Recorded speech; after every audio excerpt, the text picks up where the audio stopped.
আজকে দেখাবো গোসাই তারককে বিবাহ করানোর জন্য হরিচাঁদ ঠাকুর কি বলেছিলেন। লীলামৃত অন্তখণ্ড তৃতীয় তরঙ্গ পৃষ্ঠা নাম্বার 196।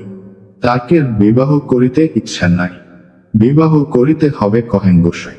অনেকে অনেক কহে বিয়া করিবারে, আজীবন তার্কের প্রতিজ্ঞা অন্তরে। বিবাহ করিতে প্রভু বল কি কারণ, না করিব বিবাহ করেছি এই পণ। প্রভু কন যদি এই ভবে আসিলাম, ভাবি মনে এক খেলা খেলিয়া গেলাম।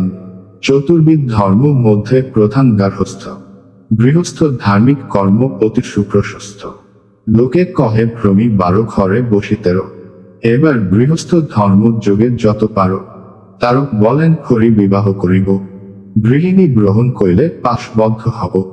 অর্থ লোভে নারী লোভে কামাস্ত হয়, তব নাম প্রেম সব যাইব ভুলিয়ে। প্রভু কন মম বাক্যে বিবাহ করিলে, নাম প্রেম বৃদ্ধি হবে মম বাক্য বলে।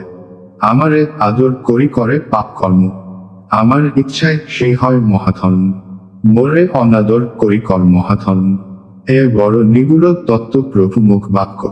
তদ্রূপ আমার বাক্য হৃদে কর বিক্ষ। যদি অর্থ নারী লোভে মোরে ভুলে যাবি, তবু মম দয়া বলে আমাকে পাইবি।